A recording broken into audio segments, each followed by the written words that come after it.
How's it going out there, YouTube? My name is Jesse, and I am the curator for the Golden Age, Millennium Falcon and Star Destroyer. I still don't see how this thing sits upright. It looks like it's too long.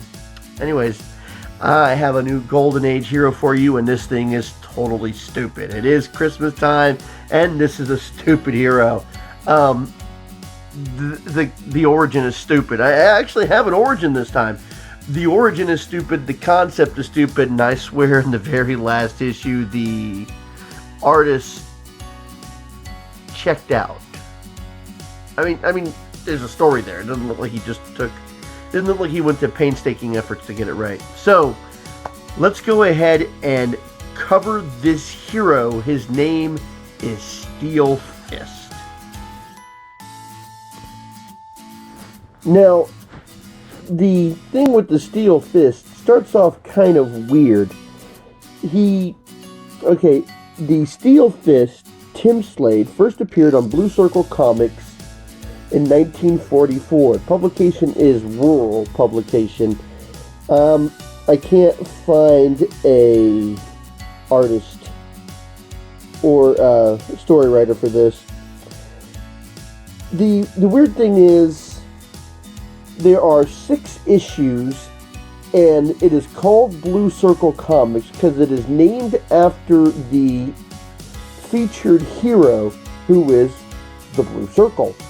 What's really weird is the Blue Circle doesn't appear on the cover until the last issue, which is issue number 6, which is kind of weird. If it's his comic and he's the featured hero, you would think that he would have more first appearances, but the first 5 issues, as you see as I'm showing you the covers here, show other people who are featured in the comic. So I think it's kind of weird that as the featured hero, he would only be on one cover, which would also be the final issue. Let's get started with the first story. Now, with the first page here, I thought that this comic wasn't going to turn out to be as ridiculous as it did. It starts off with Tim Slade, who is as American as the Declaration of Independence, is capsulized into playing the strange role of the Steel Fist. Through a tortured series of events, this ordinary American becomes a feared champion of justice, smashing at the offensive hordes of evil which batter at the walls of democracy.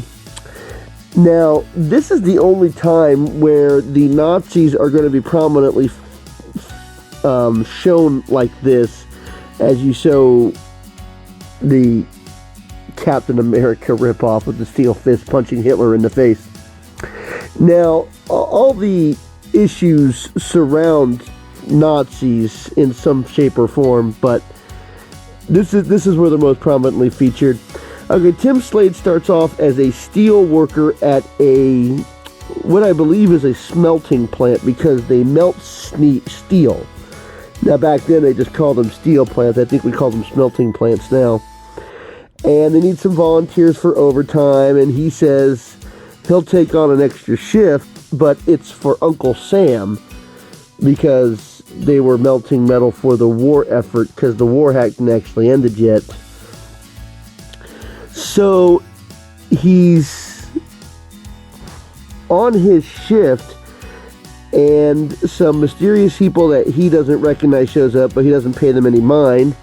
And at midnight, him and another worker are enjoying a break, and one of the guys hears something, so he goes to investigate.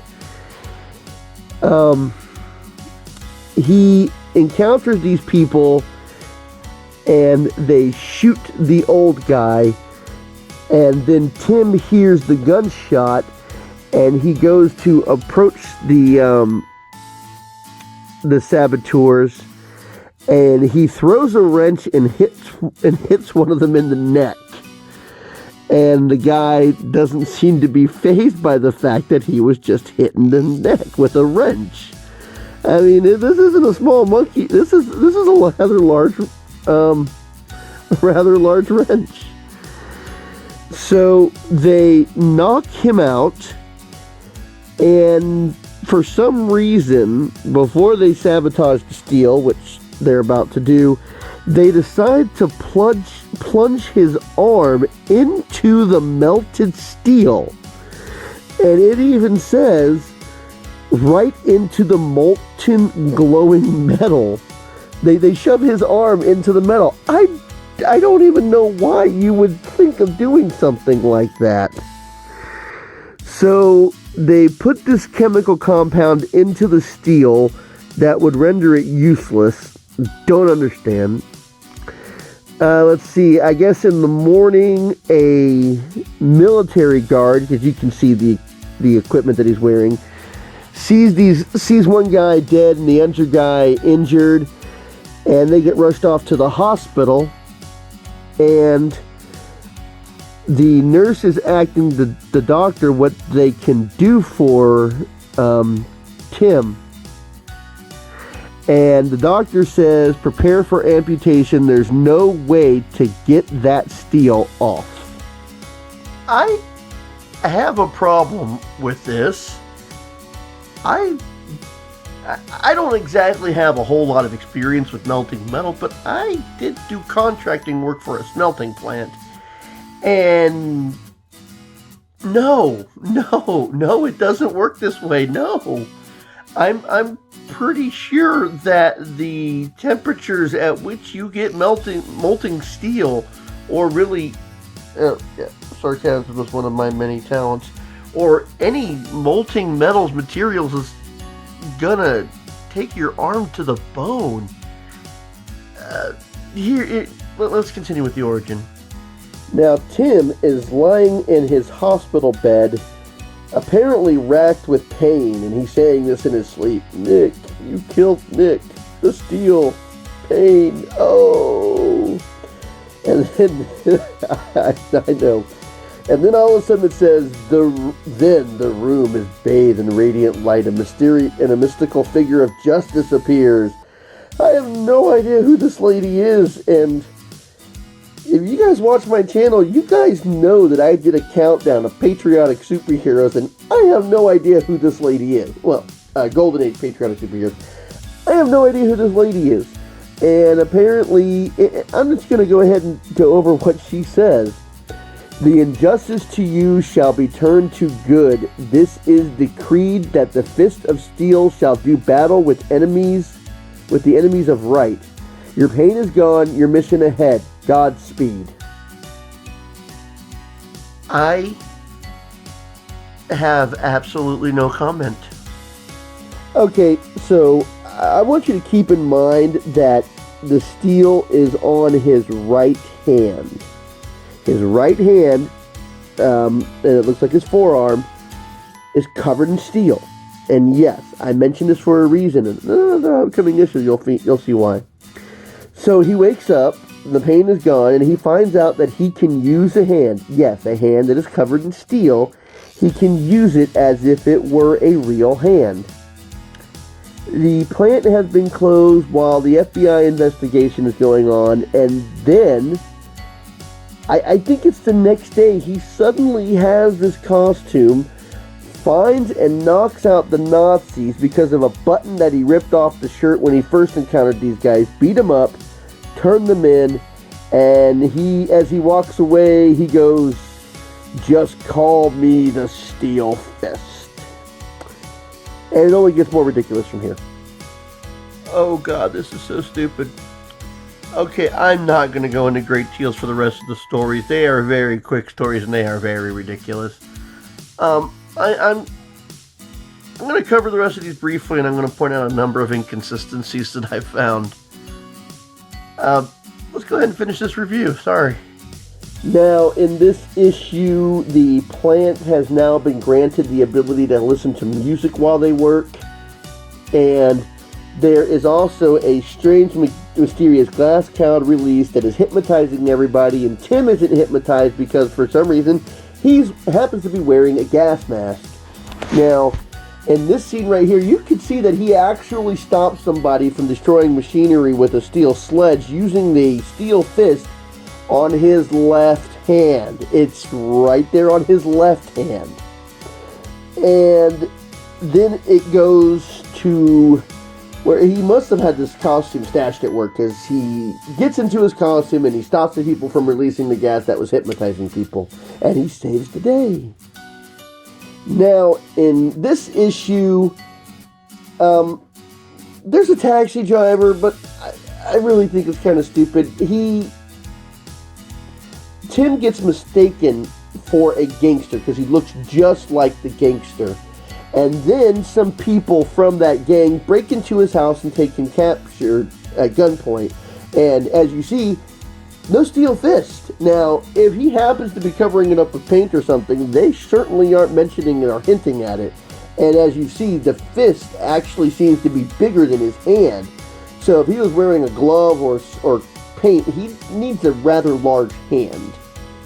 Now, he is told by the leader of the gang that he looks like that he's supposed to lure in this other gang so they could take him out. And then all of a sudden, he changes into Steel Fist. Now, remember, he was captured from his home by these crooks. And he wears a costume with this gaudy-looking helmet and a cape.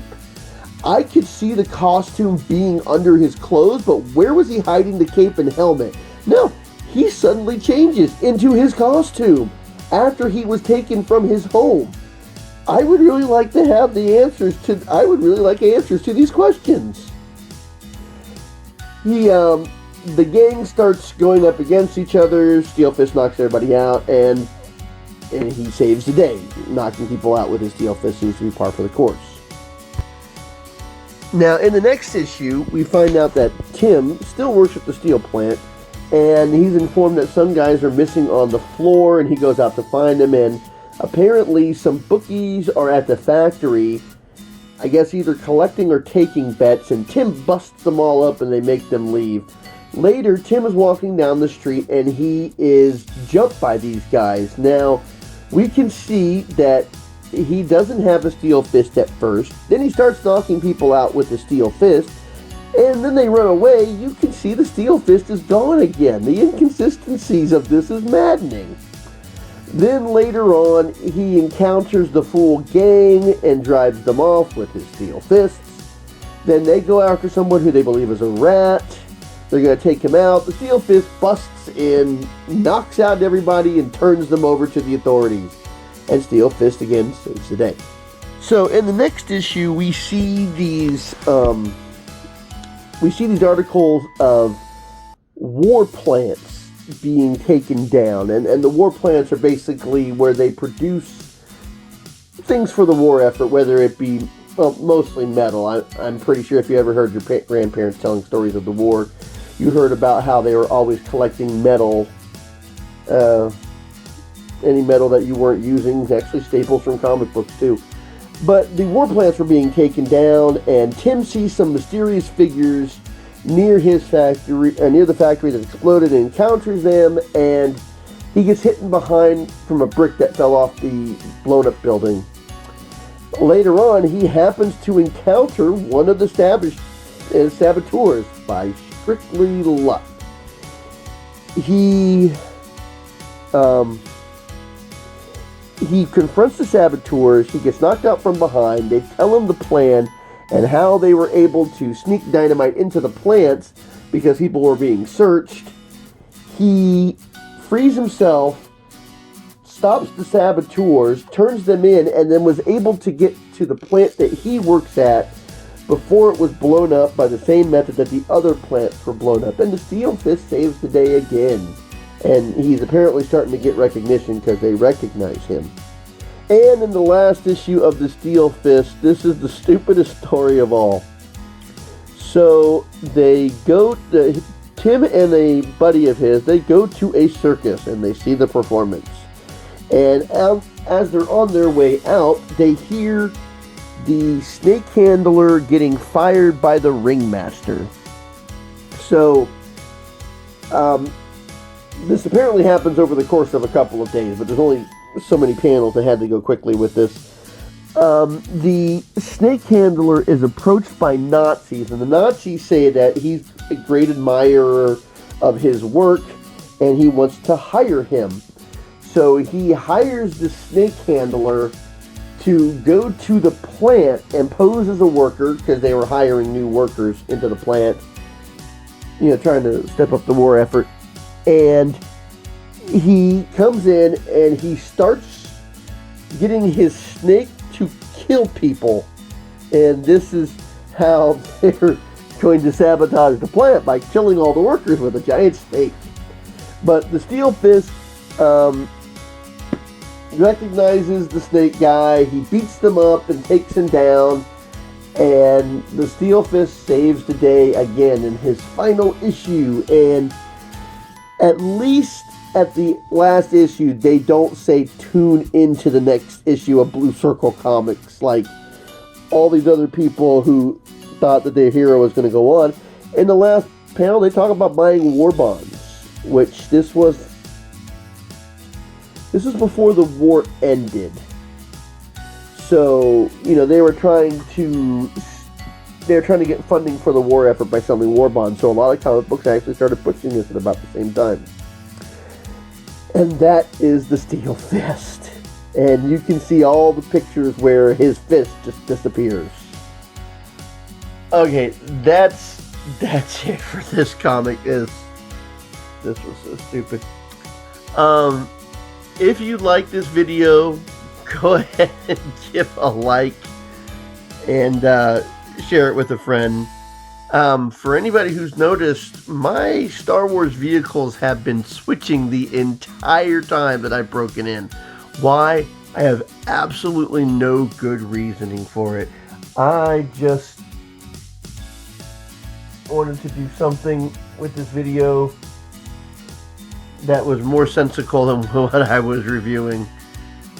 If you'd like to see Blue Circle, which isn't much better, go ahead and leave a comment in the comic section. If there's anybody you want to see who I haven't covered yet, just go ahead and leave me a message. Until next time, I'll be seeing you.